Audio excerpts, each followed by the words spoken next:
Okay, now here the figure is given to you where the two masses are attached to a pulley. A massless inextensible string means the string will not extend, and the string has two masses m1 and m2. This is m1 and this is m2. It is mentioned that m2 is greater than m1, attached to two ends of the pulley and is passing over the pulley. Okay, such an arrangement is called Atwood machine. So the machine shown over here is Atwood machine. Calculate acceleration of the masses. Okay, so first acceleration and force due to the tension along the string. Of course, there is tension in the string. Here the tension is upward. Even in this case, the tension is upward. Assuming the axle of the pulley to be frictionless. Okay, here we are not considering friction. So here they are asking you to calculate force which is due to tension. So indirectly they are asking you to calculate tension. Okay, now here downward weight of this mass will be downward. So m1g, here also the weight will be vertically downward, that is m2g. But if you notice, this is lightweight, so of course the net acceleration will be upward. And for this body, the net acceleration for this body will move upward, and of course this body will move downward. So for mass m2, the net acceleration will be downward. Okay, so now let's work on mass m1. So for mass m1, net force is upward, and the formula for force is mass into acceleration. We are working for mass m1, so here I'll write m1.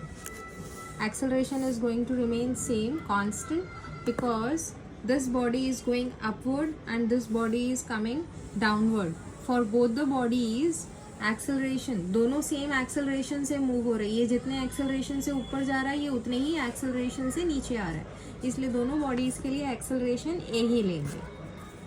Net force, अब यहाँ पर same mass पे दो force apply हो रहे हैं, एक tension towards upward और एक वेट दैट इज डाउनवर्ड.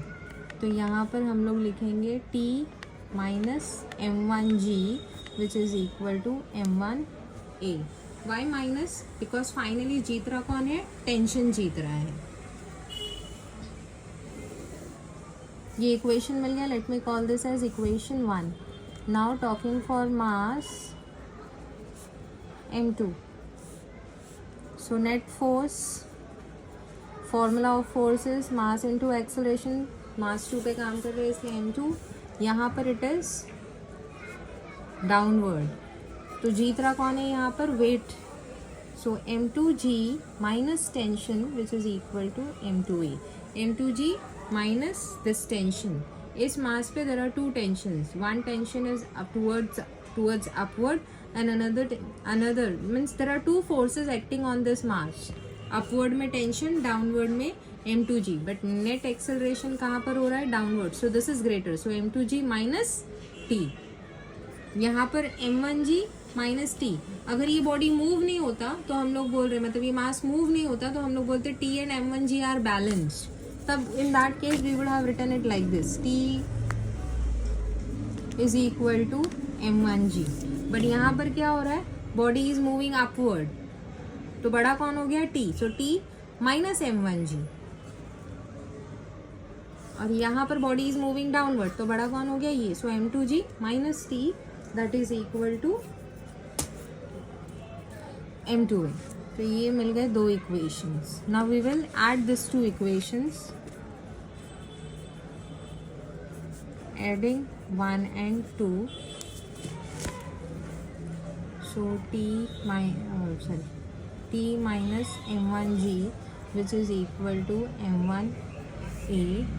यहाँ पर m2g के सामने क्या है? पॉजिटिव, तो लिखेंगे plus m2g which is equal to m2a, और t के पास क्या है माइनस, सो माइनस टी।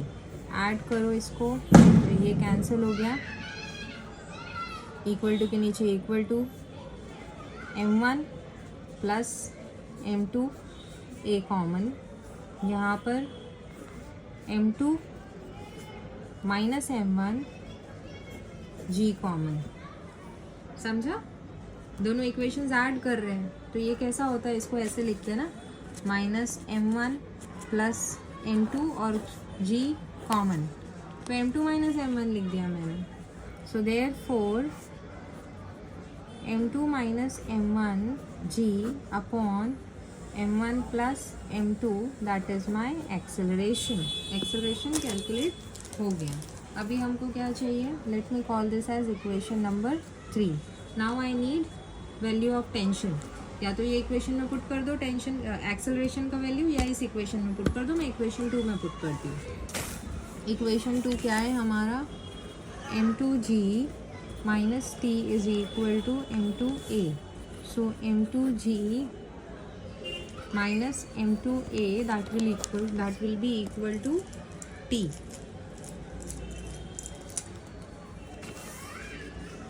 सो m2g माइनस m2, यहाँ मैं a का वैल्यू पुट कर देती हूँ। a का वैल्यू क्या है, m2 minus m1, m1 plus m2, m2 minus m1, m1 plus m2, और यहाँ पर g। अब ये इक्वेशन में और ये इक्वेशन में g कॉमन है हमारे पास, तो हम लोग लिखते हैं m2 माइनस, बाकी ये सब m2 minus m1 upon m1 plus m2, g बाहर ले लिया, that is equal to t। यहाँ से g बाहर चला गया और यहाँ से g बाहर चला गया। अब ये ब्रैकेट ओपन करते हैं। So m2 minus m2 square minus minus plus m1 into m2, और ये मिला m1 plus m2, that is equal to T. ये m1 प्लस m2 यहाँ पर ऊपर नीचे मल्टीप्लाई करेंगे, तो m1 plus m2 so that हम डिनोमिनेटर सेम कर पाए, minus m2 square plus m1 plus m2 g is equal to T. दोनों के डिनोमिनेटर सेम हो गए तो हम लोग साथ में लिख सकते हैं। पूरा न्यूमरेटर वाला इक्वेशन अब हम साथ में लिख सकते हैं। m1 प्लस m2 पूरा न्यूमरेटर लिख देते हैं साथ में, ब्रैकेट ओपन करके m2 m1, तो मैं m1 m2 लिखती हूँ, plus m2 square minus m2 square plus m1 m2 g that is equal to T. Minus plus m2 minus m2 cancel, m1 m2 plus किया तो 2m1 m2 upon m1 plus m2 bracket g that is equal to tension, which is calculated. You can take the screenshot.